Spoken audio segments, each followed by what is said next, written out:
This channel does not promote any violent, harmful, or illegal activities. All content provided by this channel is meant for an educational purpose only. Top quality और consistent performance के लिए सिर्फ silver pump नाम याद रखना। প্রথমেই যে খবর আমাদের নজর রাখতেই হবে তা হচ্ছে ভোট হয়ে যাওয়ার পর হিংসার ঘটনা, মানে যেটাকে ভোট পরবর্তী হিংসা বলা হয়। সেই হিংসায় যে মামলা দায়ের হয়েছিল সেই মামলায় রাজ্যকে সুপ্রিম কোর্ট এক প্রকার ওই তুলোধনা বলে তুলোধনাই করলো।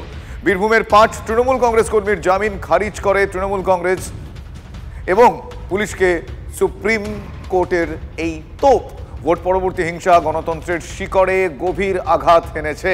শুধুমাত্র বিজেপি করার অপরাধে নৃশংস আক্রমণ করা হয়েছে। আক্রান্তের স্ত্রীকে বিভৎস করে হেনস্থার অভিযোগের পরেও কেন পুলিশ পদক্ষেপ করেনি এ প্রশ্ন সুপ্রিম কোর্ট তুলেছে। মন্তব্য বিচারপতি বিক্রম নাথ এবং বিচারপতি সন্দীপ মেহতার ডিভিশন বেঞ্চের। আমার সহকর্মী জ্যোতির্ময় এই মুহূর্তে আমার সঙ্গে রয়েছেন। জ্যোতির্ময়, ভোট পরবর্তী হিংসা সেটা সুস্পষ্ট সামনে আসে এবং তারপরেও এই যে পদক্ষেপ না করা, যার জন্য এই সুপ্রিম তোপের মুখে পড়তে হলো, ঠিক কি কি বিষয়গুলো উল্লেখ করে সুপ্রিম কোর্ট এই তোপ দাগলো? 2021-এর বিধানসভা নির্বাচনের পরে এই ঘটনা ঘটেছিল এবং সেই সময় বীরভূমের একটি গ্রামে অভিযোগ ওঠে যে যারা বিজেপি করছিলেন তাদের বাড়িতে হামলা করা হয়। তৃণমূল কংগ্রেসের তরফ থেকে স্থানীয় নেতারা এই হামলা করেন এবং শুধুমাত্র হামলার ঘটনা নয়, তার বাড়ি লুটপাট নয়, বাড়িতে বোম মারা নয়, সেই বিজেপি কর্মীর স্ত্রীকে প্রকাশ্যে বিবস্ত্র করা হয় এবং তাকে তারপর তিনি প্রাণে বাঁচতে নিজের গায়ে নিজে কেরোসিন ঢেলে আগুন লাগাতে যান। এই ঘটনা যখন তিনি পুলিশের কাছে জানাতে যান, পুলিশ এফআইআর গ্রহণ করেনি, বরং পুলিশ তাদেরকে এলাকা ছেড়ে চলে যাওয়ার নির্দেশ দিয়েছিল। এর পরবর্তী ক্ষেত্রে যখন কলকাতা হাইকোর্টের নির্দেশে যখন সিবিআই তদন্ত শুরু হয় তখন এই ব্যক্তিদের গ্রেপ্তার করা হয়, কিন্তু 2023 সালে তারা জামিন পেয়ে গিয়েছিলেন। আর সেই জামিনের বিরোধিতা করেই সুপ্রিম কোর্টের দ্বারস্থ হয়েছিল সিবিআই। সেই মামলার শুনানির রায় দেওয়ার সময় সুপ্রিম কোর্টের তাৎপর্যপূর্ণ পর্যবেক্ষণ যে এই ধরনের ঘটনা গণতন্ত্রের মূল শিকড়ে গভীর আঘাত, শুধুমাত্র বিজেপি করার অপরাধে তাদের বিরুদ্ধে পুলিশ প্রশাসন সঠিক ব্যবস্থা করেনি এবং এখানে পুলিশের ভূমিকা নিয়ে প্রশ্ন তোলা হয়েছে এবং বলা হয়েছে যে ধরনের আক্রমণ করা হয়েছে সেই ধরনের আক্রমণ প্রাণঘাতী আক্রমণ এবং খুনের ঘটনাও এক্ষেত্রে রয়েছে এবং যারা জামিন পেয়ে গিয়েছেন তারা পরবর্তী ক্ষেত্রে আর শুনানির জন্য আদালতে পৌঁছচ্ছেন না, অর্থাৎ তারা তদন্তে অসহযোগিতা করছেন। পুলিশ প্রশাসনে তাদের সঙ্গে যোগাযোগ রয়েছে। অর্থাৎ এই সামগ্রিক বিষয়টিকে ঘিরেই পশ্চিমবঙ্গের সামগ্রিক রাজনৈতিক কালচার, তৃণমূল কংগ্রেসের ভূমিকা এবং বিশেষত পুলিশ প্রশাসনের ভূমিকা নিয়ে কড়া ভাষায় পর্যবেক্ষণ দিয়েছে সুপ্রিম কোর্ট এই 5 ব্যক্তির জামিন খারিজের শুনানিতে। একেবারে ধন্যবাদ জ্যোতির্ময়। আমার সহকর্মী জ্যোতির্ময় কর্মকার আমার সঙ্গে ছিলেন এবং ভোট পরবর্তী হিংসায় তৃণমূল কংগ্রেস এবং পুলিশকে একযোগে তোপ দাগলো সুপ্রিম কোর্ট। মামলা হওয়ার পরেও কেন তাদের তরফ থেকে শিথিল মনোভাব দেখানো হয়েছে এবং বারবার সেই বিষয়ে এবার সরাসরি প্রশ্নের মুখে রাজ্য তৃণমূল কংগ্রেস এবং প্রশ্নের মুখে পুলিশের ভূমিকা।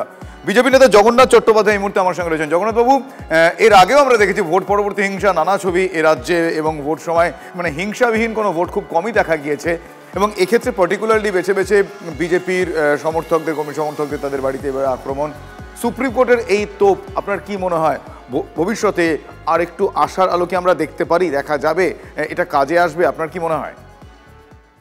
কেন্দ্রীয় স্বরাষ্ট্রমন্ত্রী অমিত শাহজিও এসে আমাদের কার্যকর্তা সম্মেলনে একই কথা বলে গেছেন, হিংসা ছাড়া রিগিং ছাড়া ভোট করে যদি হয় পশ্চিমবঙ্গে মমতা বন্দ্যোপাধ্যায়েরও জামানত জব্দ হবে। তিনি একথাও বলে গেছেন যে ভোট পরবর্তী হিংসায় আমাদের যে সমস্ত কার্যকর্তার বলিদান হয়েছে, আমাদের যে সমস্ত কার্যকর্তার বাড়িঘর লুট হয়েছে, বিজেপি ক্ষমতায় এলে যদি তারা পাতালেও প্রবেশ করে থাকে সেখান থেকে বেরিয়ে এসে বিচারের ব্যবস্থা করা হবে। আপনারা জানেন যে ভোট পরবর্তী হিংসায় প্রায় 1 লক্ষ বিজেপি কর্মী 2021 সালের 2রা মে থেকে ঘরছাড়া হয়েছিল, 12,000 অভিযোগ হয়েছিল এবং পরবর্তীকালে 56টি খুন এবং 8-10টি মেজর সেক্সুয়াল অ্যাসল্টের ঘটনায় সিবিআই তদন্ত হয়। 5 সদস্যের সাংবিধানিক বেঞ্চ কলকাতা হাইকোর্টে, তারা সিবিআই তদন্তের নির্দেশ দেয়। 400-র বেশি তৃণমূল গুন্ডা গ্রেপ্তার হয়। কিন্তু এই মামলাগুলির যখন ট্রায়াল পর্ব শুরু হয়েছে, যখন মামলাগুলির শুনানি হচ্ছে, তখন চূড়ান্ত অসহযোগিতা দেখা যাচ্ছে তৃণমূল কংগ্রেসের পক্ষ থেকে এবং স্থানীয় প্রশাসনের পক্ষ থেকে। সিবিআইয়ের তরফ থেকে ইতিমধ্যে ভোট পরবর্তী হিংসার মামলাগুলিকে অন্য রাজ্যে সরিয়ে নিয়ে যাওয়ার জন্য বলা হয়েছিল, যেখানে ট্রায়াল চলতে পারে। কারণ আপনারা বুঝতেই পারছেন এরা সব তৃণমূলের গুন্ডা, দুধেল গাইদের বাহিনী, লুঙ্গি বাহিনী, তারা নিচে সাক্ষ্যদের মানে ভিকটিমদের ভয় দেখাচ্ছে এবং তাদের সঙ্গে যুক্ত আছে অভিযুক্ত পুলিশ, কারণ অধিকাংশ ক্ষেত্রে পুলিশ মামলাই গ্রহণ করেনি।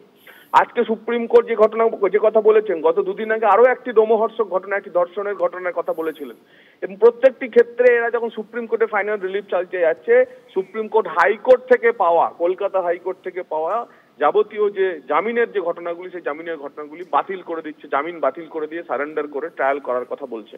আমরা আশা করব পশ্চিমবঙ্গ সরকারের মধ্যে সামান্যতম সংবেদনশীলতা এবং সহানুভূতি যদি থাকে, তাহলে যে পরিবারগুলি শুধুমাত্র বিরোধী রাজনীতি করার জন্য খুন হয়ে গেছে, ধর্ষণ হয়ে গেছে, ঘরবাড়ি লুট, একদম একদম জগন্নাথবাবু অত্যন্ত গুরুত্বপূর্ণ একটা বিষয় আপনি উল্লেখ করলেন এবং অত্যন্ত গুরুত্বপূর্ণ একটা শব্দ আপনি উল্লেখ করলেন যে ন্যূনতম সংবেদনশীলতা দেখানো গেলে হয়তো রাজনৈতিক পরিচয় নির্বিশেষে একটা ভালো, একটা সুন্দরতর পশ্চিমবঙ্গের স্বপ্ন আমরা দেখতে পাই। ধন্যবাদ আপনাকে।